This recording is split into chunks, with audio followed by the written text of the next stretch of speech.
Hindi po natin alam kung alam na ho ito ni Kukak, ni Da Junior, ang statement ni Boy Baso. Patungkol to sa International Criminal Court, guys, ha? Kasi nga, ito man yung ginawang palabigasan ng Marcos admin at ginawang pananakot sa mga Duterte diehard supporters. Tayo dito nga, tinotrolls tayo eh. Sinasabi, malapit na ang ICC digong, di ba? Pero magulat ka dahil ito appointed man ito ni Kukak, ni Da Junior, si Escudero, pero iba yung timpla, medyo mapakla. kung yung mga tuwad committee diyan sa Kongreso, mga sip-sip, yung mga sip-sip diyan ng mga buhaya, sarap pagtatampalin, oh.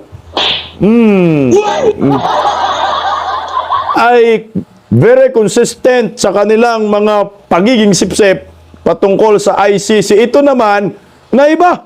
Si Chis Escudero, na kakabigay lang sa kanya yung posisyon pagkatapos magawa ng baso. O ito po, pakinggan po natin mga kabisdak. And again, Sally, the issue is, saan galing ba yung, ano ba yung warrant na pinag-uusapan natin? Ano ba yung papel na yon? Kung napakinggan nyo yung hearing ng isang araw, si Pastor Kibuloy nga may warrant na eh, pero hindi naman daw kailangan sumuko eh. Yun, Philippine Court na nag-issue na. Ano bang nire-reacta natin? May development nga ba sa ICC o nanggagaling lamang sa isa o dalawang taong hindi naman talaga tagapagsalita ng ICC? In the event po na... Hindi, ang problema ko, kung ang hirap mag-react nang wala ako nakikitang dokumento mula sa ICC at hindi ICC mismo ang nagsasalita. At kung pagbabasihan mo, ang napanood ko lamang yata si Secretary Remulla. Sabi niya, may nakita raw siyang dokumento na parang gusto siyang interviewin. Teka lang, ang bilis. Utang ina, bungad pa lang, oh. Sa sakit na ulo dito ni Kukak.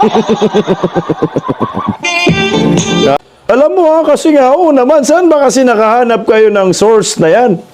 Sino ba kasi nagsasabi na lalabas ang warrant of arrest? Ito ba ang nagsasabing ito ay spokesperson ba ng International Criminal Court at recognize ba ito ng ICC? Sige nga, sino ba yung nagsasalita patungkol sa ICC? Di ba si Sundalong Kanin? At saka yung isa, si former Justice Carpio. Di ba? Yung nagsabi na malalabas yung warrant of arrest, sila Trililing. Yan yung yan yung mga nagsasabi. O, tablado kayo kay ngayon?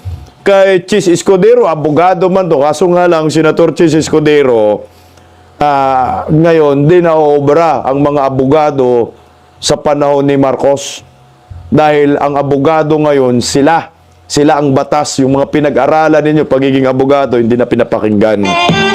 Sige nga, tuloy. Oh. Tama ba? Yun lang yung narinig ko. Pero hindi ko naman nakikita pa yung papel. At kung gusto man siyang interviewin, hindi ko alam kung napadala na siya ng notisya na gusto siyang imbitahin. Kung mag-i-issue ng warrant, ito'y puro katanungan lamang. Kung mag-i-issue ng warrant nga ang ICC, kung hindi na tayo miyembro ng ICC, ba't natin susundin yung warrant na in-issue niya? Iba yung may jurisdiction sila nung nangyari yung mga events na sinasabi nila. Dun sa, ngayon, di na tayo miyembro eh. So, legal bang pwedeng ipatupad yan ng pulis? Hindi ko alam ang sagot. Nako!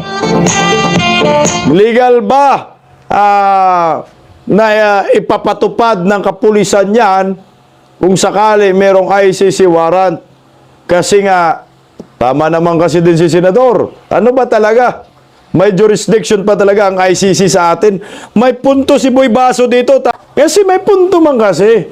Tika, kung walang jurisdiction po ang ICC sa ating bansa, kasi hindi man tayo miyembro nga, tapos ipinagpilit ngayon ng AGBA-admin, papasukin yung ICC, legal ba to? Legal ba ang gagawin ng mga kapulisan? Kaso nga lang guys, nakakatakot ang kapulisan ngayon eh. Tingnan mo ang nangyayari sa QOGC. Kita mo naman karahasan eh. Wala. Nagiging legal ang illegal. Kasi kung hayaan ito ng taong bayan, itong ginawa ng mga mangagba, mutang ina, ito ay pagyurak sa ating saligang batas. Ini-insulto po tayo ng International Criminal Court at para bang isinuko na natin ang bandila ng Republika ng Pilipinas. Ang ating konstitusyon wala ng silbi dahil pinapasok mo nga yung ICC. Anyway, wala naman kasi akong problema talaga sa ICC kasi Tatay Digong, di man takot yan. Ang pinag-uusapan natin, talagang magpasampal ba talaga tayo sa kanila? No? Yung parang ganon. Ako sa akin sabi na nga nila, si Senator Chis Escudero parang tuba. Minsan matamis, minsan mapakla. Minsan din kakahanga-hanga, minsan din kapuna-puna. Minsan din sumasaludo ka, minsan din nagagalit ka. Ganon si Boy Baso. O, pagpatuloy po natin. Legal ba, pag pinakitaan ka ng warrant ng ICC na hindi na tayo miyembro, anong legal na epekto nandito? So marahil, baka may dagdag pang proseso. Yung tinatawag nating recognition of foreign judgment. Na para madesisyon na ng korte kung tama nga ba yun o legal o hindi. Tapos yung korte natin na lokal ang mag-i-issue. O hindi mag-i-issue, depende sa kanila. Teka. Mukhang pitsido ako dyan Legal ba talaga yan o hindi?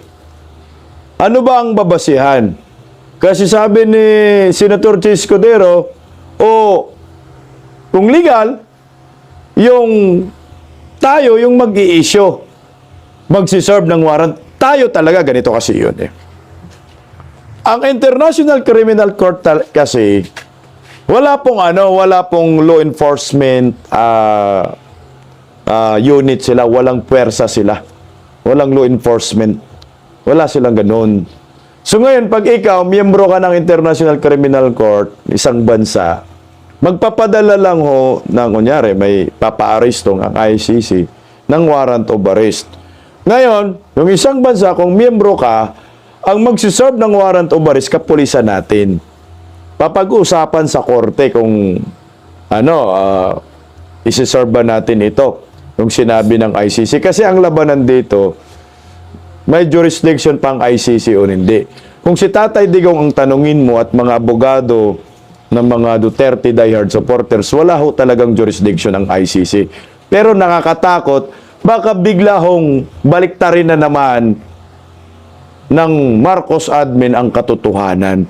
Kasi sanay na sanay po ngayon ang ngagba na babaliktarin. Ang tama, ginagawang mali. Ang mali, ginagawang tama. Okay, tuloy. Ito'y lahat bagong mga sitwasyon legal na hindi pa natin napagdadaanan. So hindi ko pa masabi kung anong magiging kapasahan dahil hindi pa namin klarong nakikita rin yung mga legalidad na papasok dito. Pinapapag-aralan ko pa rin sa legal ng Senate. Isa yun sa requirements ako. May jurisdiction sila dahil dysfunctional. Hindi nagfa-function ng tama. Walang remedy dito. Ang mga biktima at naapi. So, depende. Again, pinapapag-aralan ko, ito yung mga katanungan lamang. Hindi ko ito posisyon, hindi ito posisyon pa ng Senado, pero pinapakita ko lang sa inyo kung gaano kasalimuot nitong isong to at hindi ganun kasimpleng question legal lamang.